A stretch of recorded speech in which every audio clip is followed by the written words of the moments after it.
Good morning. I would like to talk to you for just a minute about a brand new video series that I'm beginning. And before we do that, though, I want to cover a little bit of territory that I think is really important.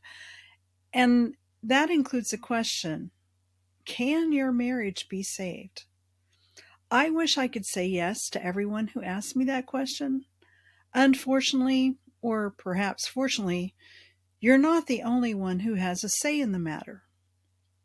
So many factors affect your closest relationship, including how your mate feels about you and about himself. Now, that doesn't mean there's absolutely nothing you can do to save your marriage. For example, my first husband left me. Was it my fault or just his decision? And that everything was completely out of my control. I don't think it was completely out of my control. But I didn't have the support that I needed back then. Neither of us did. And I didn't know a fraction of what I know now. With a bachelor's, a master's, and a doctorate, plus more than 25 years of clinical experience. Would all of this knowledge have made a difference back then? I don't know.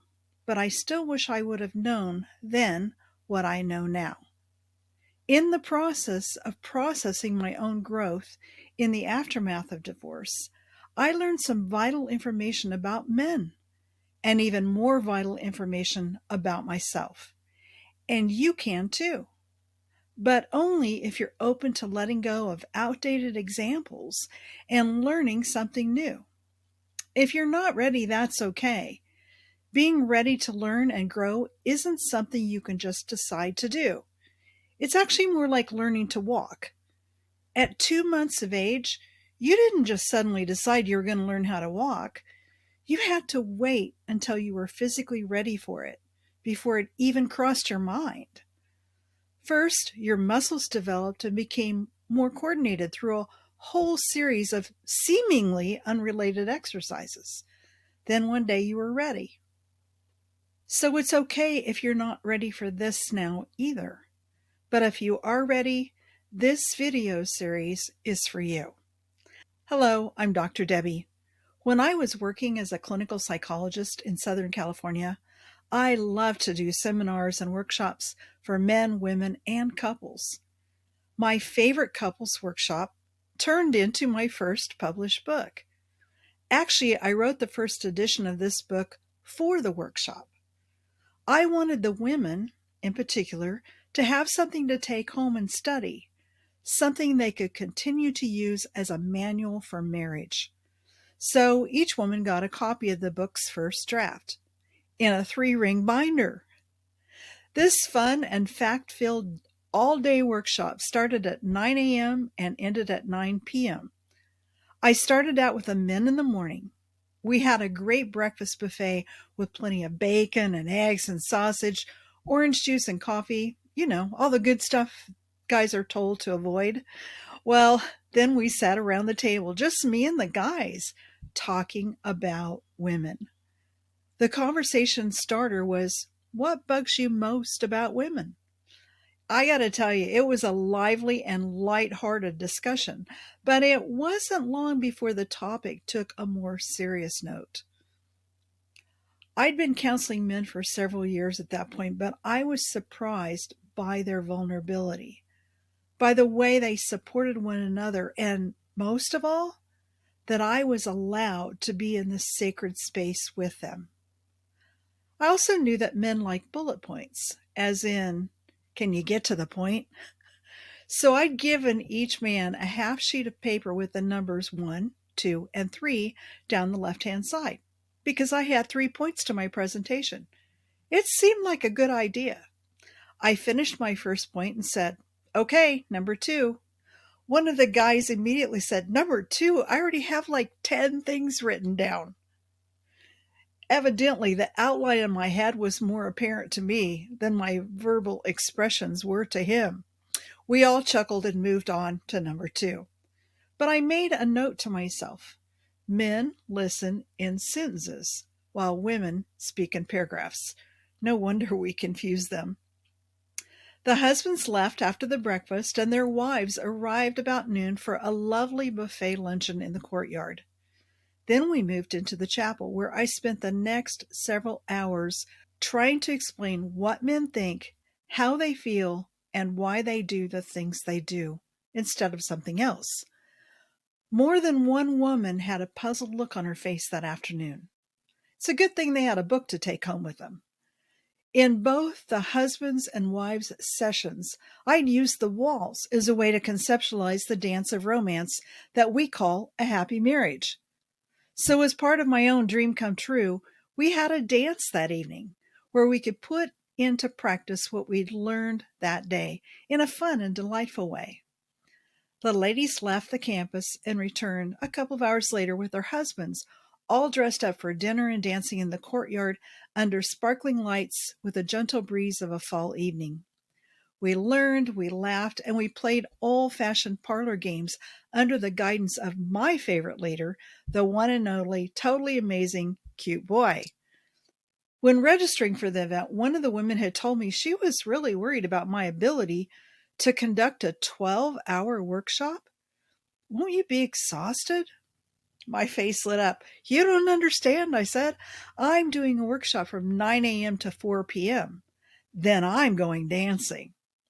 My friends Scott and Kelly were in charge of the venue, and Fred led the evening's activities. So I just got to be the princess. It was great. After the workshop, with more time to write and more info to share, I revised that first edition of the book and then published it on Amazon. Couples have used it in counseling and as a guide for homework discussions. A few people have even written to tell me that they saved their own marriages by working through the book together. Without me! Who knew? So anyway, here I am starting a new series right here on YouTube by recording parts of the book for you. But before we begin, I want to give you an overview. One of my reviewers referred to the book as inspirational and instructional. A positive look at what your marriage could be, this book is jam-packed with encouragement and practical tips. Another reviewer said the book is filled with snackable content. That is, you can honey dip. Just open to any page and you'll find a paragraph or two to lift your spirits or put you onto a new course of action.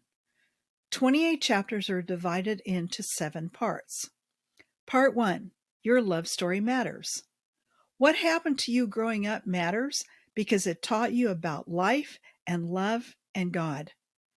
Some of what you learned is true. Some of it isn't. That's essentially what this book is about. The truth about love.